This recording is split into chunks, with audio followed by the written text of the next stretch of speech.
TLS, the Lola Show. Throughout the globe, I don't think there is any disease that is of emotional concern to women than the dreaded capital C. This disease can become uncontrollable if not detected early and treated. In today's edition of the show, we will introduce a new slogan against the most feared capital C. Welcome to the Lola Show.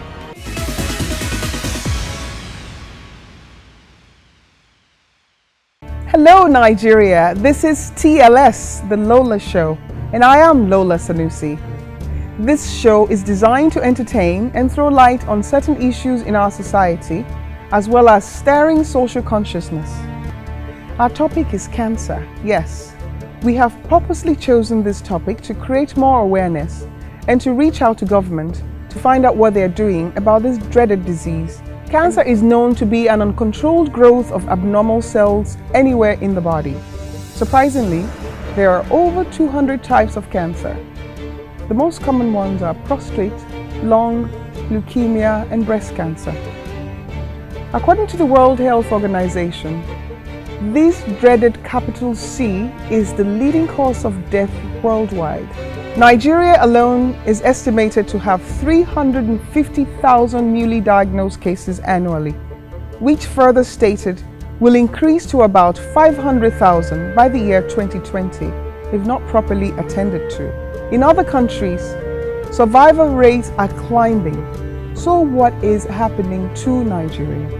Our research team went out to do some findings, and they got to know the lack of equipment and support from government, poverty, poor treatment centers, few screening centers, late detection, and poor awareness are the main cause of it.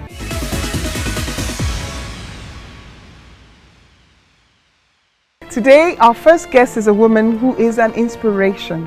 She is an author, a motivational speaker, and an executive recruiting consulting firm in America. She has gone beyond her status to writing a book titled Chronicles of a Cancer Survivor. When I first heard her story, I was mute, but surprisingly, she herself felt like saying hello. I am good.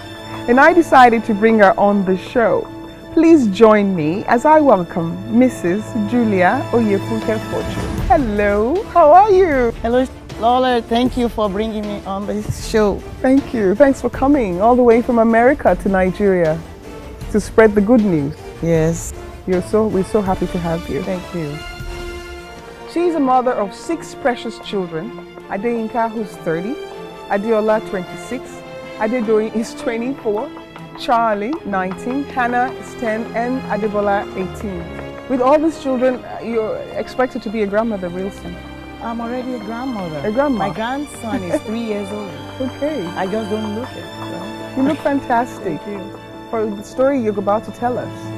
It's been an inspiration, and I bet Nigeria can't wait to hear this story. About a month ago, Professor Wale Soyinka said at the cancer program held at Unikan, I quote, "Cancer is very much with us today.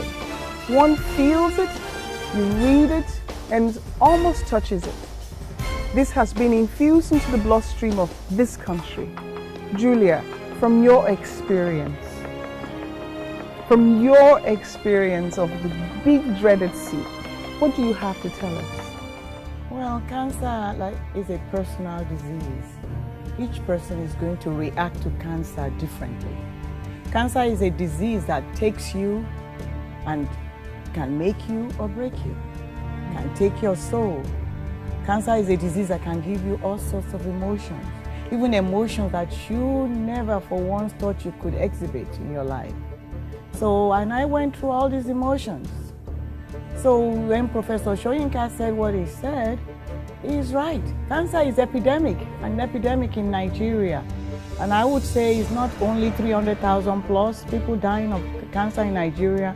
We're talking well over 400,000 plus dying of breast cancer, in Nigeria. Yeah, just breast cancer. That's just not breast all cancer. cancers. We're talking breast cancer now.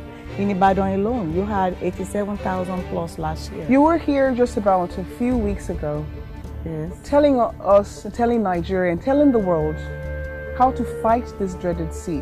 You'll take us back to the first day you were diagnosed, the first day you were in the hospital at your doctor's office, and you were told that there was this most feared disease as be part of your life. Well, I was in denial. That's what I would say. And like any other cancer patient, we always experience that. You didn't die before the test came about?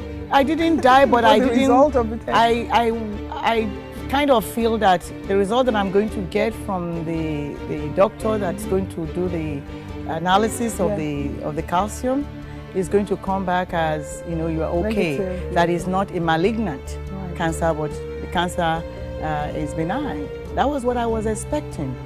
And so I continued to live my life until they told me that we have to come to the hospital, we want to see you. So I drove myself to the hospital. When I got to the hospital, I was afraid to get out of the car. I sat in that car for more than 20 minutes. I was afraid because I thought, do I really want to go know if I had cancer or not? Even though my doctor said, well, you have to go in for the result of the lumpectomy, right? So I finally went in and you had to go to the hospital by yourself? Yes, you have to go see the doctor. By yourself? That was why I was even more scared, because the doctor looked at me and said, did anyone come with you? Did you drive yourself to the hospital? See, that's like a kind of giveaway. Why are you asking me if somebody drove me to the hospital?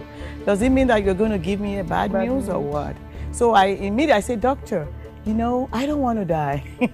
I have four children then, and I want to be around to witness them graduate from colleges, to witness them get married. I want to witness the birth of my grandchildren. So I don't want to die. The doctor said, okay, just calm down.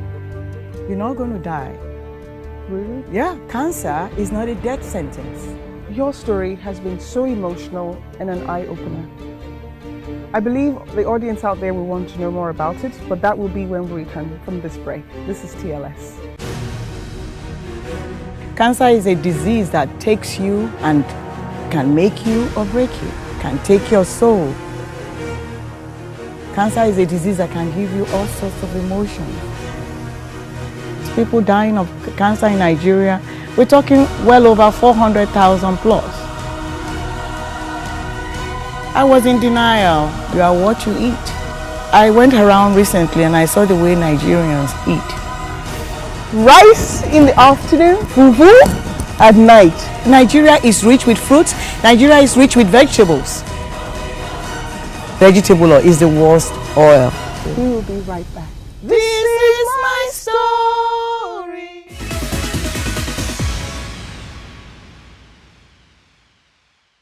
Welcome back, and if you're just joining us, it's the Lola Show. We still have Mrs. Julia Oyefunke Fortune here with us, a cancer survivor, and she's an advocate in Nigeria. She's been an advocate in the United States on how to fight the dreaded disease, cancer. So, Ms. Julia, you're here to tell us that cancer is not a death sentence if you can prevent. Can you prevent it? Yes, there are preventable ways of getting rid of cancer by changing your diet. That's one of them. By changing what you consume. You are what you eat. And so if you are consuming sugar, for instance, cancer feeds off of sugar. And I don't want to mention name brands, but you understand what I'm saying. There are so many liquid out there that are filled with sweeteners. Reasons. Yes, and if you are using too much sugar in your coffee, in your tea, you see, I went around recently and I saw the way Nigerians eat. When we eat rice, we have about 10 bowls of rice. Not really. Yeah, well, have you ever seen the Chinese, the way they eat? The little bowl. They have that little bowl. But a lot of vegetables. And a lot of vegetables. Yes. And they are okay, they're satisfied. But in Nigeria, we have lots of carbohydrate, the rice, which converts to sugar. Yeah. See? So that's why we need to change our way of eating, our diet. That's one aspect. Not only should water. We don't like to drink water. I know. I've met people that will say, oh, I hate water. I drank 2 cups of water and that's all I can handle a day. You should be drinking about 150 or CL, Eva water or any other type of water, about 3 bottles of that a day. I mean, but the staple food, let's go back to the food. The staple food in Nigeria. If you'd see me maybe around a few months, I was this. Now with my house help, everybody help, giving you bread in the morning, rice in the afternoon, fufu at night. Where do you go? We are spreading. I'm spreading. Help me. Not only spreading, you're also developing the midriff spread. It's called the love handle. Yeah, but I don't think it's love handle. I think it's a disease handle. Oh boy. You're eating beef, you're eating red meat, and your stomach is protruding. Have you been to a party lately? You get appetizers, there's meat, then the dinner is with meat, the after food is meat, the hors d'oeuvres is meat. And they're fried. Oh boy. Not if they're just meat where you bake them or you poach them or you steam them, but they're fried. And not only fried, they are fried with vegetable oil. The worst oil you should ever use. Vegetable oil? Vegetable oil is the worst oil for you to fry your vegetables. food. You just said we're good with vegetables. No, you just coined the word vegetable in the vegetable. I don't know who gave that name, but it's the worst oil you could ever use in frying your food. Our food should be treated as steamed food, baked food. We should eliminate flours, all those puff-puff. Is that what they call it? Oh my God, chin. That is just, you take N out of the word Nigeria. I don't think so. If there's no puff-puff in this country. We just have to. Maybe can we have a wheat puff-puff? Maybe we can experiment. However, I would say if we can replace the puff-puff with fruits. Nigeria is rich with fruit. Edible. We're talking about seasonal fruits. Let's say this season we have mangoes. Okay. Right? All right. And there are lots of mangoes out there. Okay. There's nothing stopping you from doing a lot of fun mango things, mango juice. You can even use the juice of the mango as your sweetener in your coffee, in your tea. Really? It's called fruit extract. Okay. You could use that. You could also eat, I see agbalumos. I don't know what name they call that. The bitters. I mean, I don't know the name, botanical name, but I can research some more. You have pawpaw. Yeah, plenty. Nigeria is rich with fruits. Nigeria is rich with vegetables. You became cancer-free, and this is an exciting news. But you're not going to say anything until we come back from this break. Stay with us. Cancer is a disease that takes you and can make you or break you, can take your soul. Cancer is a disease that can give you all sorts of emotions. There's people dying of cancer in Nigeria. We're talking well over 400,000 plus. I was in denial. You are what you eat. I went around recently and I saw the way Nigerians eat. Rice in the afternoon, fufu at night. Nigeria is rich with fruits. Nigeria is rich with vegetables. Vegetable oil is the worst oil. We will be right back. This is my story.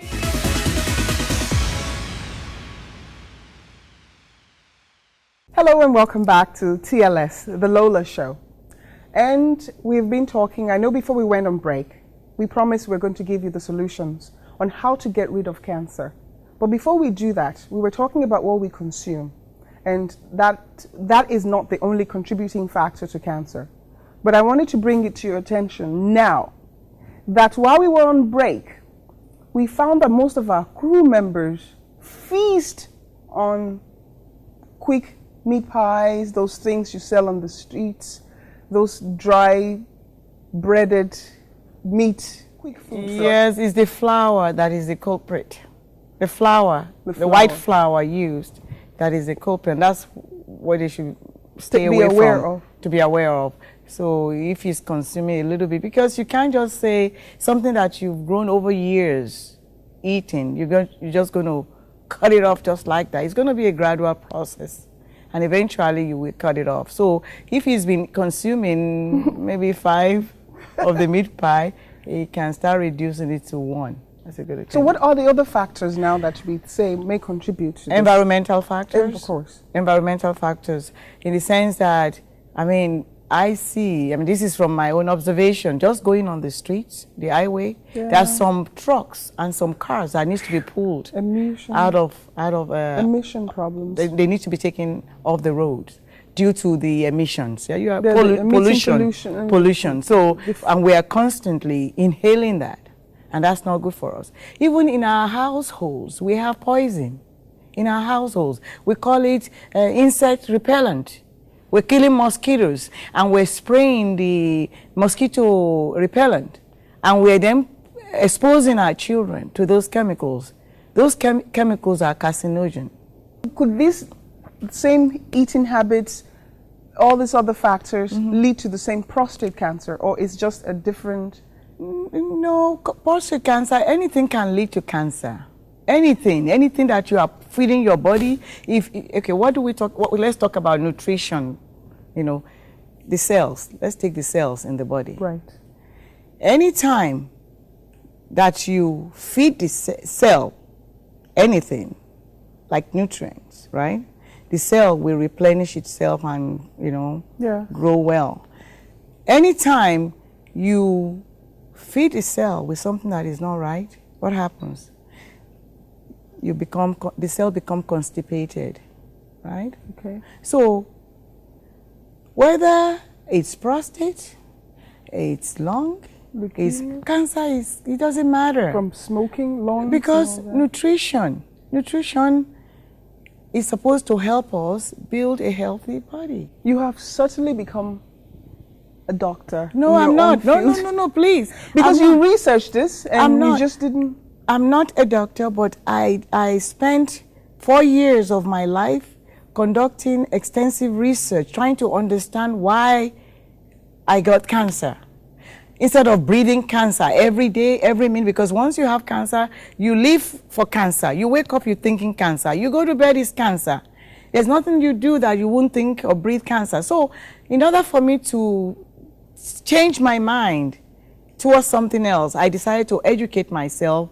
I enrolled in school to pursue a Master's of Science in Healthcare Administration so that I can gain access into the library that will allow me now to research on various studies. So I understand that you were not just on traditional medicine. Okay. You also went outside of traditional medicine, which is the traditional going to the doctors. You were well prepared into the alternative medicines. Yes, I did a combination of orthodox medicine as well as alternative medicine. Bear in mind, I didn't want to die. And because I didn't want to die, and I know chemo can kill me, so if I try any alternative, the worst that can happen is I'll die, right? Either way, if you do chemo, right, you may end up dying or you may be alive. But because of the statistics, I was afraid of just pursuing chemo. And not only that, Lola, my state of health, the health issues that I had were already exhibiting the side effects of the chemo that they would have administered to me. I already had high cholesterol level, you know. I already had vitamin D deficiency. I was deficient vitamin D. I already had lower back, excruciating lower back pains. I already had stress. I was highly stressed. I already had all the bad things, fibroids. But these are common things that ails most everybody. But there are some of the drugs that they prescribe, some of the chemo drugs will tell you that you will get some of those things. Okay? So if I already know that I have a problem with my legs cramping, like I have some blood clots, and you're telling me if you give me any aromatase inhibitor or tamoxifen, the side effect is, you know, blood clot, why should I take it?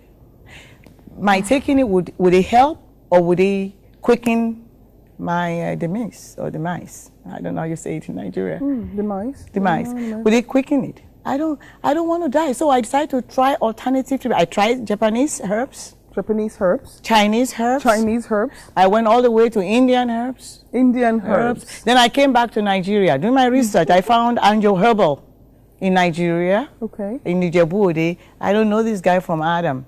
But I said, what do you sell that can help me eliminate my toxins from my body? Because if I can take out the parasites, the fungus, and all of that from my body, just maybe I may be successful in getting rid of the cancer. And I did all of that. Each time, though, I share with my doctor what you were taking, what I was doing, and she doesn't believe in some of the things until every time she sent me for my lab work, and she said, what's the result? Oh, 0 cancer. 0 cancer. How did you feel that day when they told you you had 0 cancer? They've been telling me I had 0 cancer for the past 4 years. Fantastic. Yes, and not only that, I mean, it's just interesting. I don't believe, you see, I don't endorse everything. I mean, from that day you were in the car, yes, to I don't want to die, to getting a result of you don't have cancer. What is the feeling? I was celebrating. I love this Blessed Assurance song that I love to sing. I can wake up 12 a.m. in the morning and I'm singing Blessed Assurance, Jesus is mine. Oh, what a foretaste of glory divine. Oh my God. And I would say, when I get to This Is My Story. This is my story. This is my song. Praising my Savior all the day long. Thank you. Fantastic. Thank you. We will be right back. Cancer is a disease that takes you and can make you or break you, can take your soul. Cancer is a disease that can give you all sorts of emotions. People dying of cancer in Nigeria, we're talking well over 400,000 plus. I was in denial. You are what you eat. I went around recently and I saw the way Nigerians eat. Rice in the afternoon, fufu at night. Nigeria is rich with fruits. Nigeria is rich with vegetables. Vegetable oil is the worst oil. This is my story.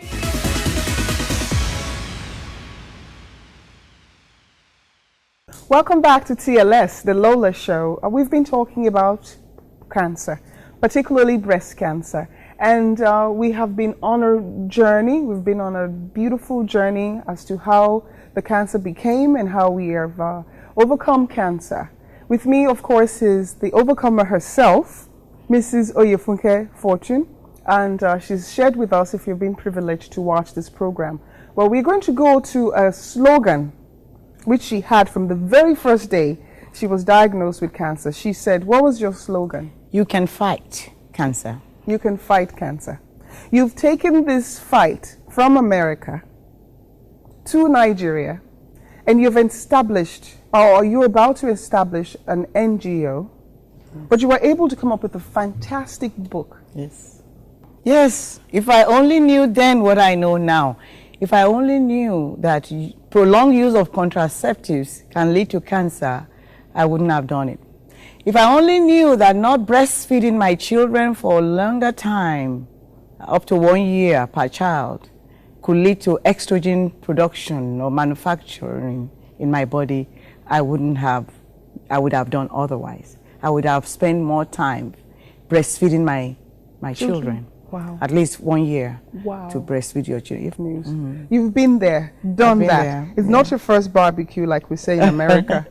Thank you so much for having fought cancer and won the battle. Yes, thank you. It's great having you on this show. Thank you for inviting me. The best place to reach me is www.twitter.com/youcanfight. Above all, your attitude to life is critical. Have the right positive and progressive attitude to life. Kill the fear. Do what is right because you can fight cancer. I would like to thank our guest for honoring this occasion in the midst of a tight schedule, and our supporters for giving us access to more information. And I love to thank the audience for making this show what it is. I am Lola Sanusy. Odabo.